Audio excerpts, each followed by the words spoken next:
Hey guys, welcome to PM Pathshala. आज हम आए हैं GS1 paper analysis part third लेके गाइस।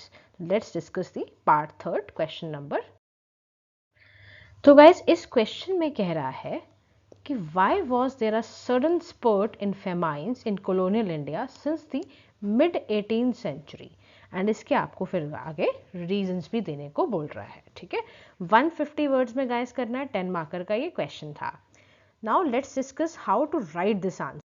देखो, इसके सोल्यूशन में आप लिखोगे कि जो 17th एंड 18th सेंचुरी का पीरियड था उसमें कॉलोनियल इंडिया में जो लोग रहते थे उनको सीरीज ऑफ फेमाइन का सामना करना पड़ा, which further leads to hunger, starvation and diseases. ठीक है, and it happened frequently due to uneven rainfall and British economic and administrative policies. तो ध्यान रखना, इन वजहों के कारण फेमाइन का जो सीरीज की वजह से गाइस ये सारी कंडीशंस क्रिएट हुई। ठीक है, नेक्स्ट पॉइंट में ये बताओ कि फेमाइन ड्यूरिंग कॉलोनियल इंडिया का कोई एग्जाम्पल दो।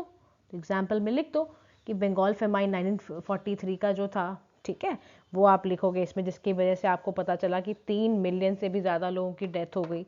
उसके बाद आप देखो, जब बैटल ऑफ प्लासी और बक्सर के बाद ब्रिटिश ईस्ट इंडिया कंपनी को दीवानी राइट जब मिल गए थे ना ओवर बंगाल, तो कंपनी को ना गाइस इसमें रियल हेड बन गई कंपनी। अब कंपनी का क्या इंटरेस्ट था? मैक्सिमाइज करना प्रॉफिट। तो अब वो कैसे मैक्सिमाइज कर रहे थे प्रॉफिट को, वो देखो आगे आंसर। तो फिर लिखो, बंगाल फेमाइन 1770 में भी आया था, जिसमें हमने क्या देखा कि ईस्ट इंडिया कंपनी ने टैक्सेस को डिजास्ट्रसली इतना ज़्यादा रेस कर दिया कि जो फार्मर था वो बेचारा एक्सेस प्रोड्यूस को जो प्रीवियसली वो स्टोर किया करता था लीन सीजन्स में, अब वो स्टोर ही नहीं कर पा रहा क्योंकि टेरिबल टैक्स रिजाइम्स होते थे।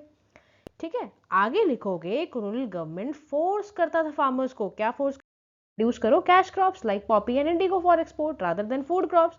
व्हीट एंड पैडी वो ग्रो ही नहीं कर सकता था। अब इसकी वजह से सोचो गाइस क्या होगा? फूड शॉर्टेज हो गई। ठीक है, तो वही आप लिखोगे आंसर में, this resulted in a shortage of food grains for the people.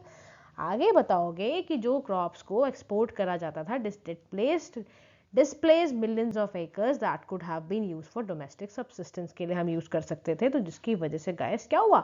Further it leads to the vulnerability of Indians for the food crisis.